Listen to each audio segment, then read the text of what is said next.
There are moments in life when the ground beneath you shifts. Everything looks the same on the surface, but something deeper has changed. The conversations that once energized you now feel hollow. The ambitions you chased suddenly lose their grip. You look around and realize you are existing, but you are not truly living. Then one day, maybe through a conversation, a book, or a moment of clarity, your heart trembles. You don't understand why. It just arrives precisely when you need it most. This is what I want to tell you today. Nothing arrives by accident. When the soul is ready, when you've exhausted the limits of the old, the universe doesn't whisper, it speaks directly. What you need to awaken will find you at the exact moment you are prepared to receive it. This isn't mysticism. This is how transformation works. This video isn't here to teach you something new. It's here to awaken what you've always known but forgot to live. Because sometimes the moments that change everything don't come with fanfare. They come in the quiet space when you feel you have nothing left to hold on to. You can't explain it logically. You just feel it, a deep knowing that something must change. The question isn't whether change will come. The question is, are you ready to open yourself and receive what's waiting? 1. When the shell begins to crack. The first sign of true awakening. There are mornings so quiet they terrify you. No disaster, no loss, just an ordinary day when you wake up, look at your familiar surroundings, and know with absolute certainty, I cannot keep living like this. Everything appears unchanged. Your job, your relationships, your roles, but inside there is a fracture. A crack so small it's barely audible, yet unmistakable. Your soul is saying, enough. This is what happens when a man reaches the limits of pretense. The outer shell, the one you build to be accepted, to be strong, to be in control, begins to split. One part of you still clings to that persona, that comfortable mask. But another part, the real part, simply wants to breathe, to exist without performance. At first, this terrifies you. What's wrong with me? Why does everything suddenly feel meaningless? But understand this, that moment is the first real step toward awakening. Not because life is falling apart, but because your soul is rising. Because you are finally becoming honest with yourself. We live entire lifetimes in false stability. The predictable job, the polite conversations, the routines that never challenge us. They create the illusion that we are fine, when in reality, the soul is suffocating beneath layers of compromise. The cracking isn't tragedy, it's truth finally demanding to be born. When a man evolves to the point where he can no longer tolerate falseness, the old structures must collapse. The shell must crack. Like a seed breaking through soil. From the outside, it looks like destruction. From within, it's the only way life can emerge. Yet, most men choose numbness. They fear the crack. They fear what lies on the other side, the solitude, the emptiness, the unknown. So they rush to fill it. A new job, a new relationship, temporary distractions. But the more they try to patch it, the wider it splits. Because what needs to be heard isn't external, it's internal. I once knew a man who was always respected as the strong one. He carried everything, work, family, obligations, without complaint. But one evening, driving home, he had to pull over. Something inside him broke open. There was no specific trigger, just an overwhelming realization. I cannot continue this way. He thought he was falling apart. But years later, he understood. That was the day I truly began to live.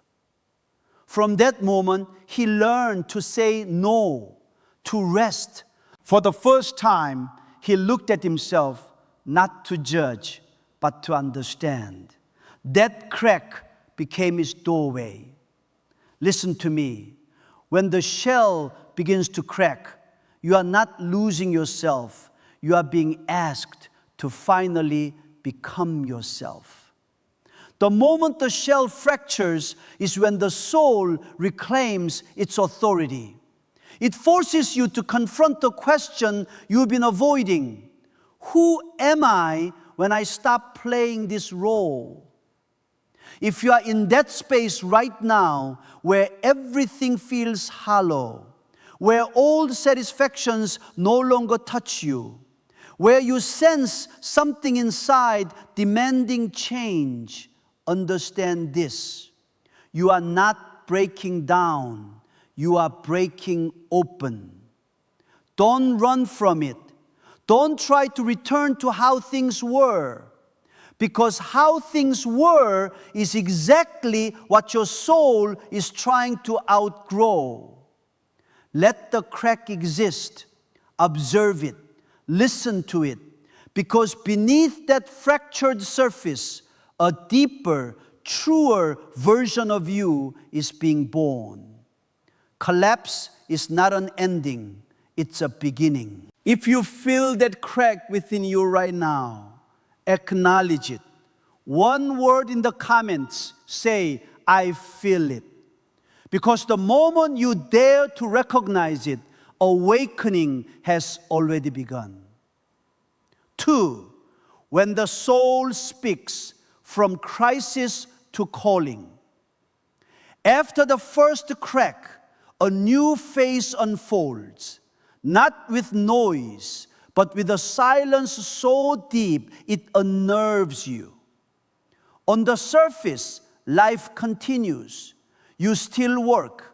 You still maintain the routines that once felt safe. But something has shifted fundamentally. A faint inner voice emerges, quiet, persistent, like an echo of something you once knew but forgot. That is the moment the soul begins to speak. At first, you won't recognize it. It appears as exhaustion without explanation, a strange disconnection in a life that appears stable. You look around and realize everything is intact except me. There's an emptiness words can't capture, as if you are living someone else's existence. This is what happens when the unconscious begins to demand attention. The buried parts of your psyche, the neglected aspects of your soul, start insisting on being seen. It doesn't arrive like thunder.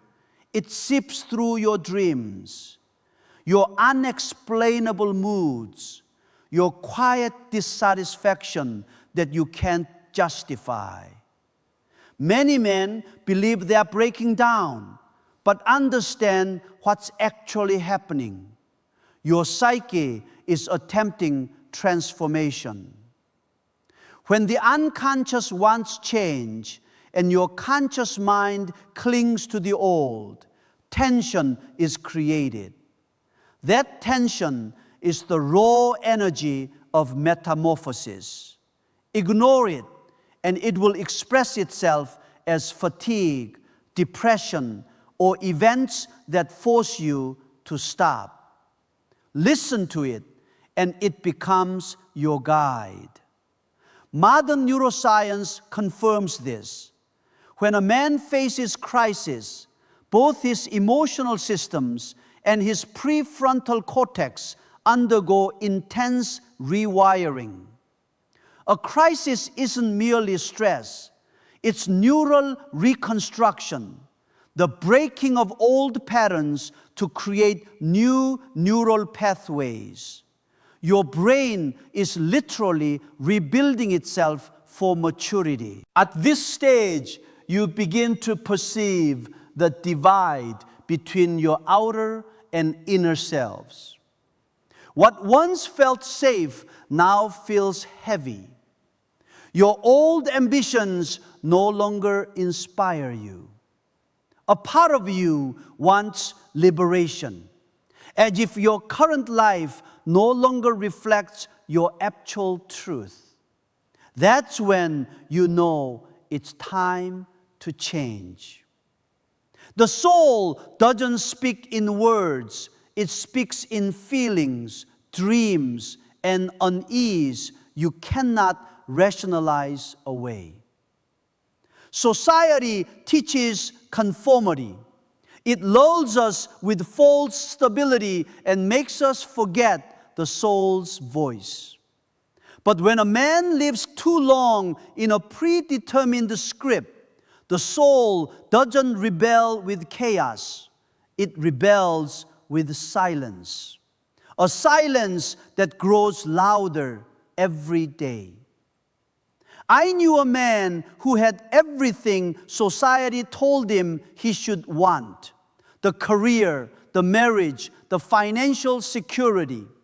Yet he fell into a depression that confused him. Every morning he woke without knowing why he should keep living. It wasn't until he began paying attention to his dreams that he noticed a pattern. He was wandering through an enormous house, unable to find the exit. He came to understand the house was his ego. The door was his forgotten soul. His depression wasn't his enemy. It was an invitation to return home.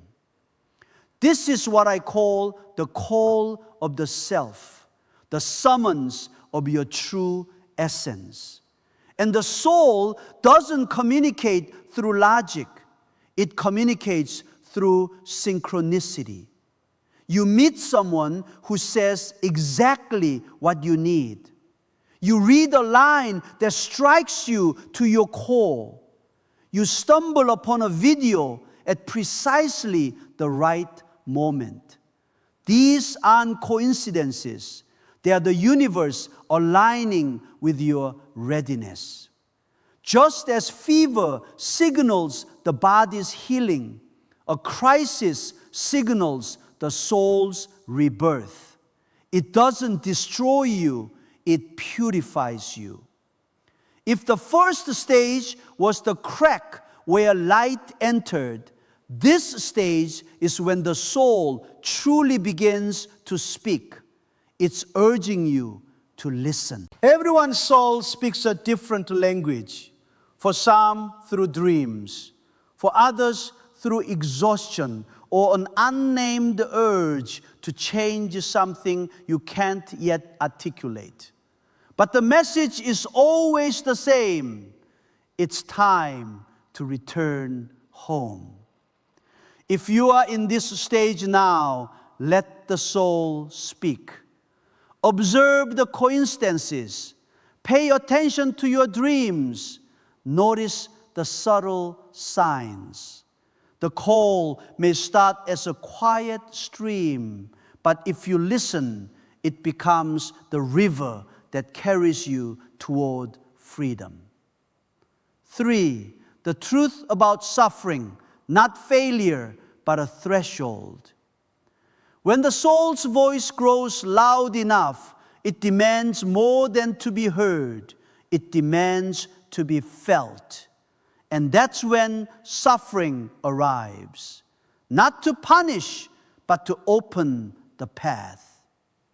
Every soul, before it can enter a deeper stage of awakening, must pass through the gate called suffering. This is not negotiable. This is the threshold. We are taught from childhood to fear pain. Don't be sad. Don't be angry. Don't be weak.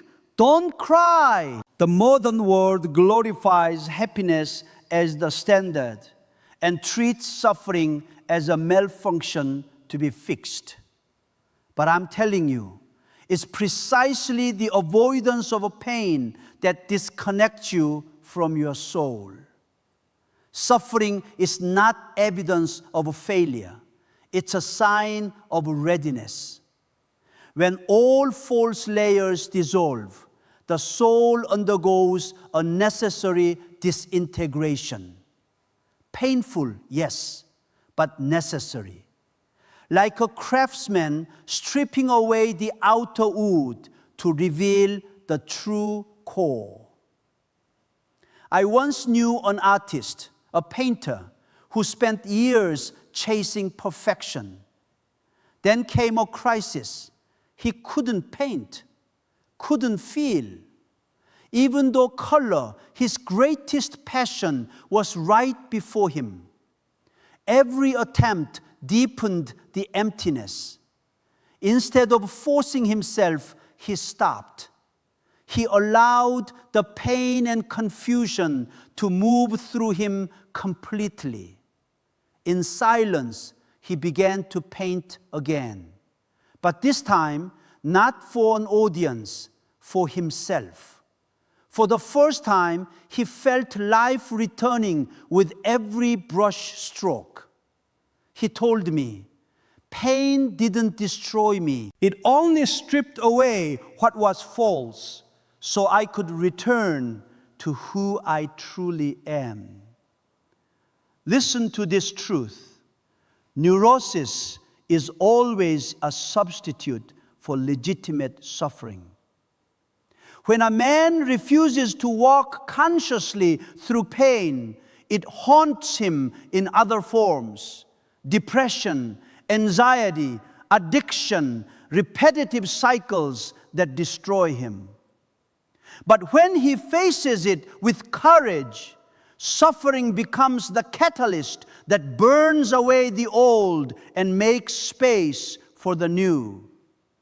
Understand pain as a process of inner reconstruction.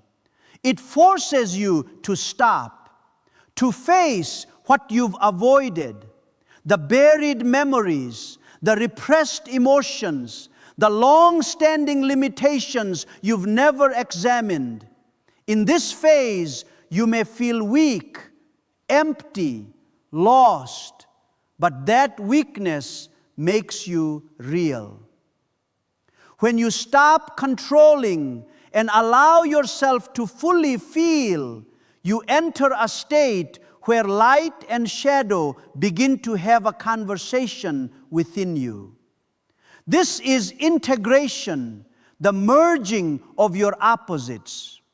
When you stop dividing yourself into good and bad, you begin to become whole. One does not become enlightened by imagining figures of light. One becomes enlightened by making the darkness conscious. That darkness is not your enemy. It's the part of your soul that hasn't yet been loved. In mythology, Prometheus stole fire from the gods. the symbol of consciousness, to give to mankind. For this, he was chained to a rock. Every day, an eagle devoured his liver. It was punishment, but also initiation. To gain light, a man must endure pain. The liver regenerates each night, only to be devoured again. An eternal cycle of destruction and rebirth. Prometheus is the archetype of the human soul, forever striving beyond limits, even at the cost of suffering. And like Prometheus, you are not destroyed by suffering. You are expanded by it. No one enters a new life without first dying to the old one. That death is not tragedy. It's the initiation of the soul. When you lose everything that once defined you, only one thing remains: presence, pure presence. If you are in this phase now, where everything inside seems to collapse, where you feel alone and adrift, remember, pain doesn't come to shrink you, it comes to open you. It removes what no longer fits so you can touch what is real. Look back at your life. How many losses once felt like endings, but eventually led you towards something truer, deeper, more alive? Suffering, when seen through the eyes of the soul, always carries a hidden order. So if you are standing in the storm right now, don't try to make it disappear. Stand still. Listen. Behind every thunderclap is a message from your soul whispering, you are standing at the threshold. This video didn't appear before you by accident. No synchronicity is random. When the soul is ready to shed its old skin. You may feel like everything is collapsing, but this isn't the end. It's the sign that something new is about to be born. I invite you to pause, take a breath. Recall the moment you realized, I cannot live like this anymore. Share that story in the comments, not just to release it, but because your story might be the reminder someone else needs to keep going. Because all of us, in our own way, are learning the same truth. Suffering doesn't come to destroy, it comes to guide. 4. Awakening from the crowd, when the soul no longer wants to blend in. After crossing the threshold of pain, you realize something irreversible has happened. You can never return. The things that once excited you, the conversations, the ambitions, the need to prove yourself, now feel distant. Not because you despise them, but because you finally see they were never truly yours. Pain stripped away the false layers, revealing what was hidden beneath the noise of the crowd. There exists a subtle form of sleep, not of the body, but of consciousness. It's when a man believes that living like everyone else means safety. When the crowd laughs, he smiles. When it's silent, he quiets. Slowly, deliberately, he trades his soul for belonging. The disease of modernity isn't chaos, it's conformity. When men lose their inner voice and begin thinking, feeling, and acting as the collective does, they stop asking, is this true for me? Instead, they ask, what will others think?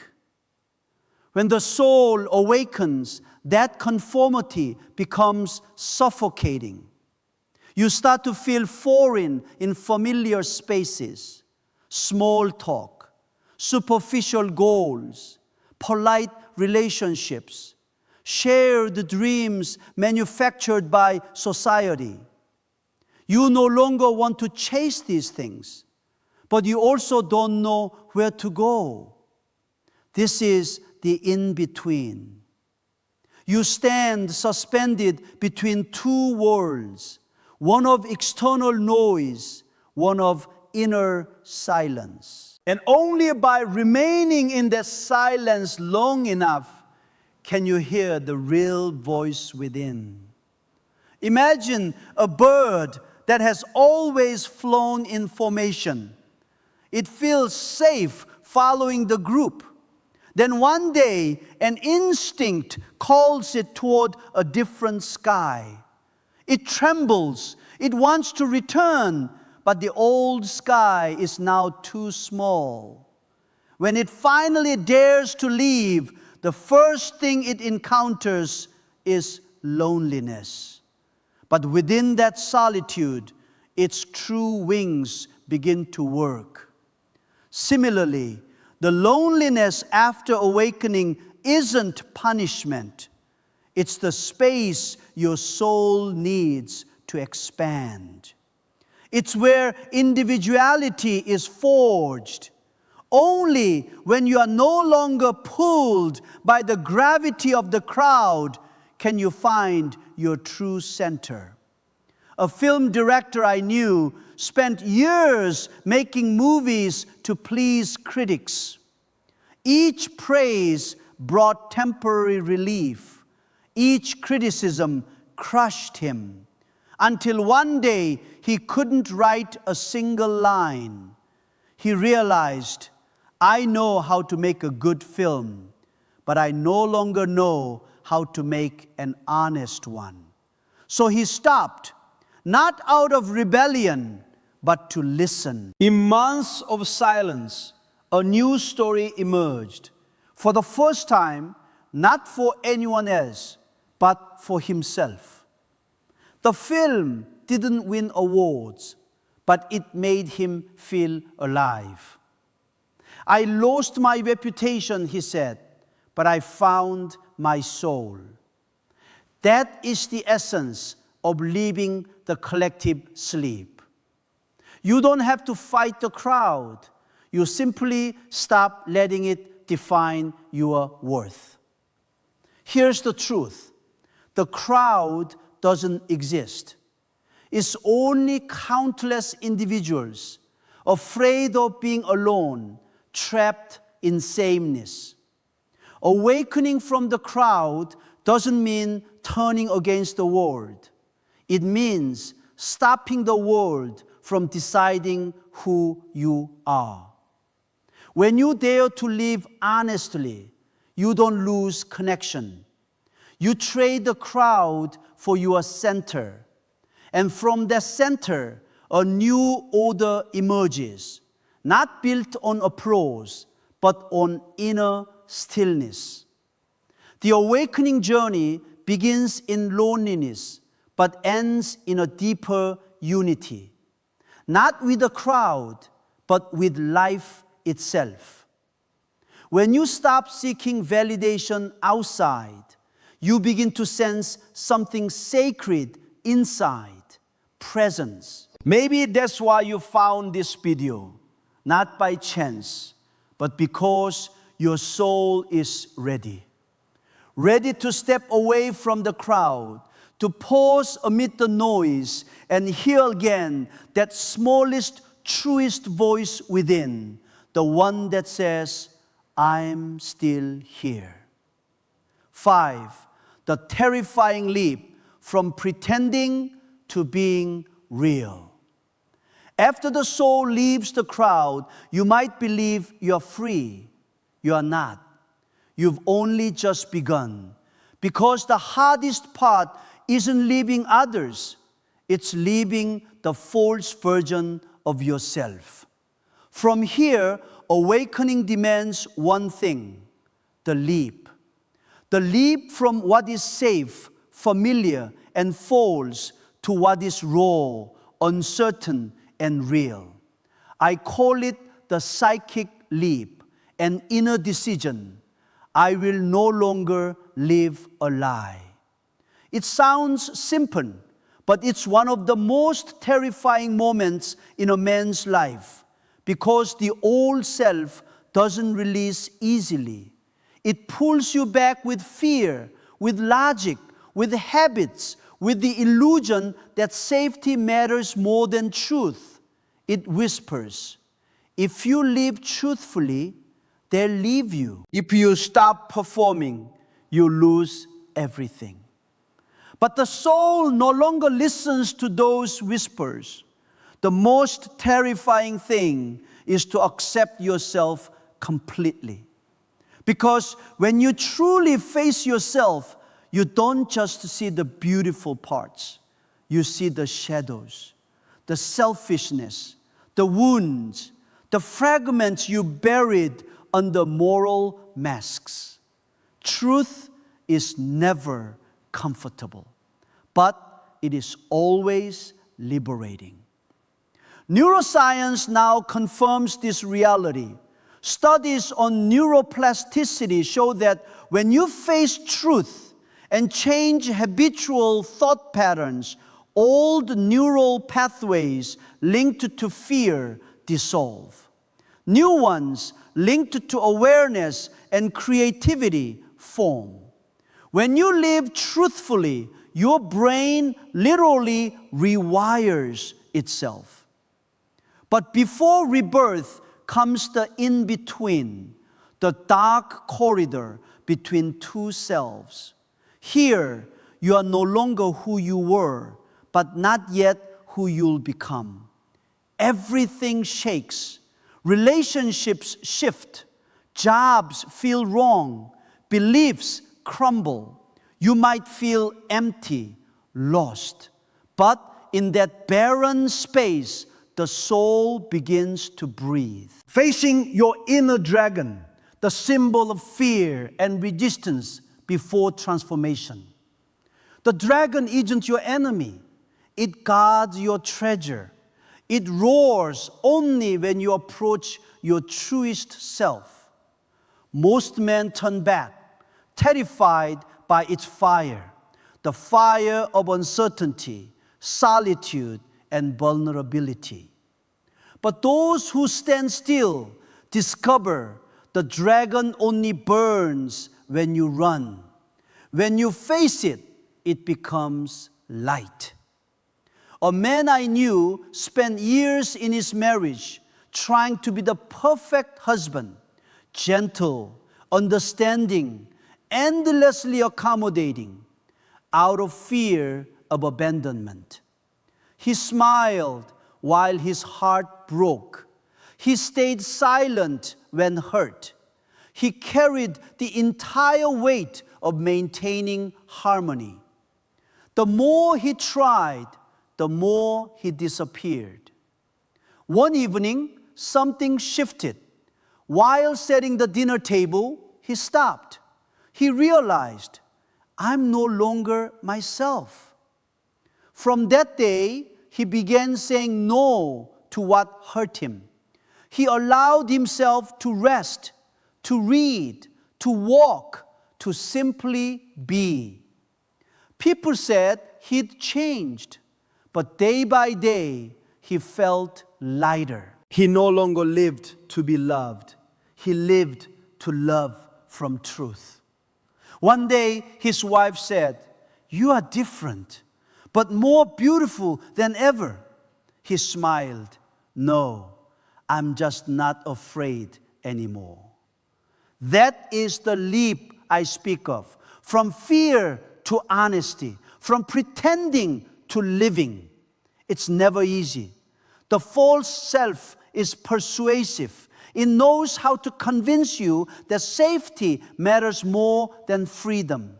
But the soul wasn't born to be safe. It was born to be true. If you are afraid, it doesn't mean you are off track. It means you are entering the real. Fear isn't a stop sign. It's the gatekeeper asking, are you ready to let go of the old? Like a climber who must release the lower ledge to reach the higher one. In that moment of letting go, nothing is certain. But if you don't release, you'll never rise. This video comes to remind you, if you are standing at the edge of something, a decision, a change, a release, know that fear isn't the cue to retreat. It's the sign that you are touching the soul's doorway. If this resonates, click like as a silent vow to yourself. I'm ready to move toward what's real. Sometimes one small action can be a sacred promise between you and your soul. I will no longer pretend to be okay. I will no longer shrink to fit others. 6, no one is coming to save you. Embrace total responsibility. Listen to me carefully. No teacher, no savior, no video, no book can walk the path for you. This is the moment when the soul stops waiting for miracles and becomes its own miracle. No one can build the bridge on which you must cross the river of life. Every teaching, every guide, every helping hand is just a torch. The bridge must be built by you alone. This is individuation, the loneliest yet most necessary journey of the soul. After leaving the crowd, men often fall into the next illusion. Someone will show me the way. But that's the echo of the Savior archetype. The inner child still believing someone, something, or some event will rescue him from pain. It's the voice of the wounded child, once unprotected, still waiting for a grown-up to come save me. But if you don't recognize it, that child will keep running your adult life. We seek the Savior in love, a person who makes us feel enough. We seek it in career, a success that gives us worth. We seek it in spirituality, a guru, a ritual, a philosophy that grants enlightenment. But here's the paradox. The more you wait to be saved, the more you give away your power. When you place your transformation in someone else's hands, you surrender your freedom. A man once shared that after his divorce, he spiraled. He read every self-help book. He attended every workshop. He meditated. He studied. But he still felt empty. I thought if I found the right teacher, I'd be okay, he said. But one day, he broke down crying and realized, no one can walk into me. I have to do it myself. From that day, he stopped searching outside. Every morning, he wrote in his journal, just listening to himself. Months later, he didn't feel fine in a fake way. He felt genuinely at peace. I didn't need a guide, he said. I found the path inside me. That is the turning point. Radical responsibility. Taking full ownership of your life. It doesn't mean you caused all the pain. It means you own your responses and refuse to stay trapped. We can't control circumstances, but we can choose not to let them control us. Why do we fear responsibility? Because accepting it means losing the role of a victim, and the victim role feels safe. It grants sympathy, exemption, someone to blame. Leaving it is like leaving a warm cocoon. You feel naked, alone, with no one left to fault. But that's when true strength begins. When you live with radical responsibility, something extraordinary happens. Resentment fades. You realize that everything, even pain, comes to illuminate what within you still needs to be seen. When someone hurts you, they only touch an unhealed wound. When a door closes, it only turns you toward the light. That's why this is true. Until you make the unconscious conscious, it will direct your life and you will call it fate. True responsibility is realizing that destiny isn't shaped by outside forces. It's shaped by the parts of you that you haven't yet understood. If you're wavering, stop searching for a savior. Turn inward. Face what you've avoided. Ask yourself, if I were the only one who could save myself, what would I do right now? That answer, however small, is where real power begins. Because ultimately, this journey isn't about becoming someone else. It's about becoming the only one who can live your life fully. 7, when you stop searching, you become what you were searching for. After all the layers, the cracking, the crisis, the loss, leaving the crowd, daring to be real, taking full responsibility, something miraculous happens. You stop searching. Not because you found everything, but because you realize there was never anything missing. The journey doesn't end with becoming a better version of yourself. It ends by returning completely to the one you've always been. This is what integration looks like. The union of consciousness and unconsciousness, light and shadow, the small self and the vast soul. Here, there's no longer a struggle between who I should be and who I am. Everything quiets. No more striving, no more comparing, no more fighting. You don't chase happiness, you are happiness. Everything that once hurt you is still there, but it no longer carries weight. Those who once hurt you still exist, but in you there is no resentment, because you no longer see them through the eyes of the past, but through the light of understanding. After awakening, you realize no one ever truly arrives. The destination isn't ahead, it's right here in this breath, this heartbeat, this moment of presence. A man once wrote to me saying that after years of searching for inner peace, he'd read hundreds of books, meditated for years, traveled from the mountains of Nepal to monasteries in Kyoto. But one day at home, he sat on his porch, brewed a cup of tea, watched sunlight pass through the glass, and froze.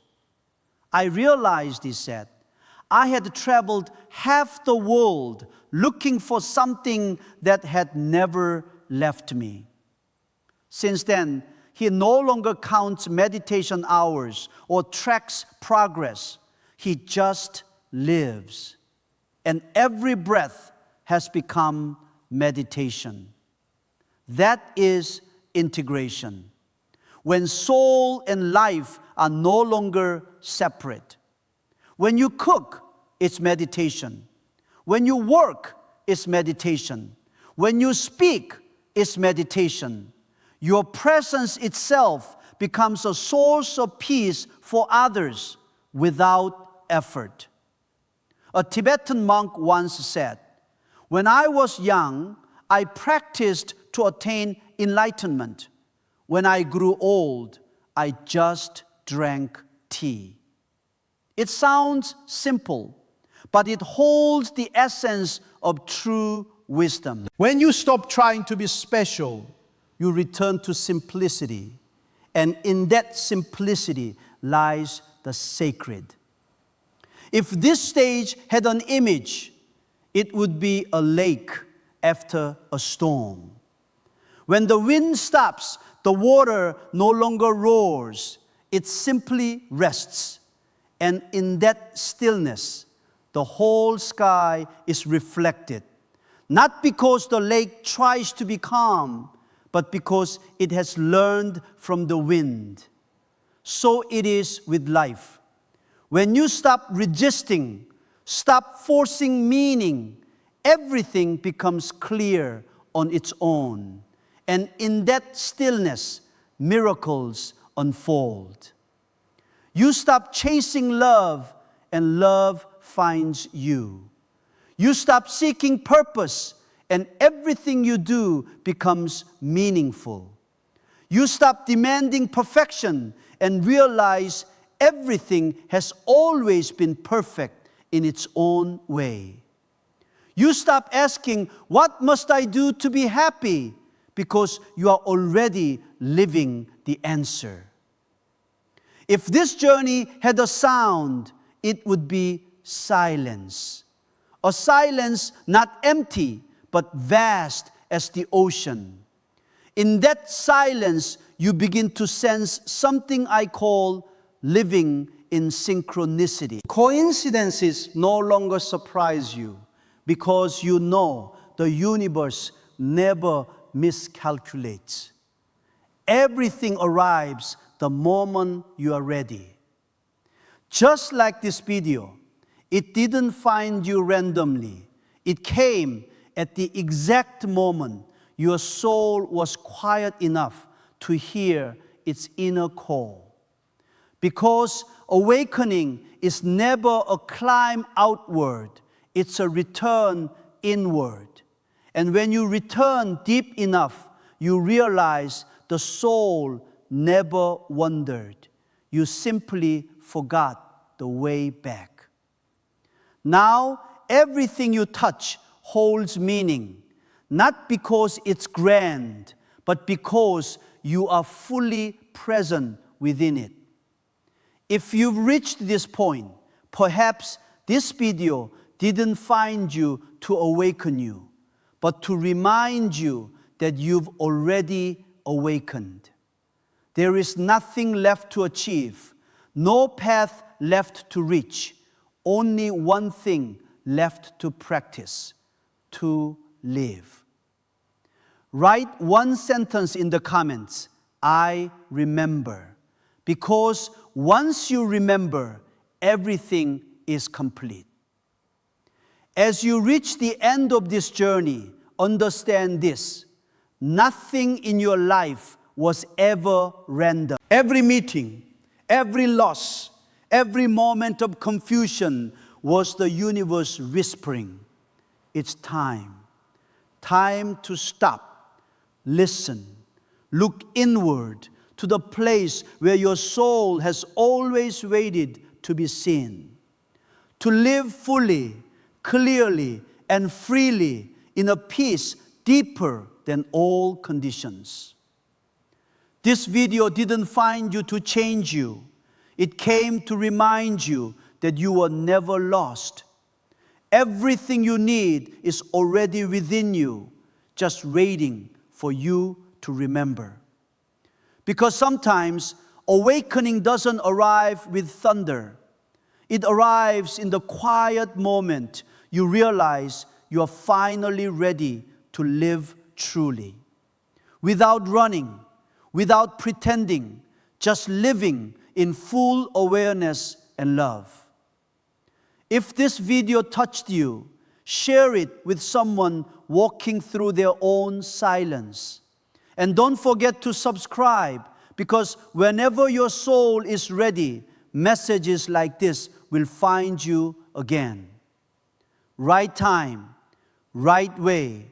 As gentle reminders that you were never lost. You've simply been on your way home.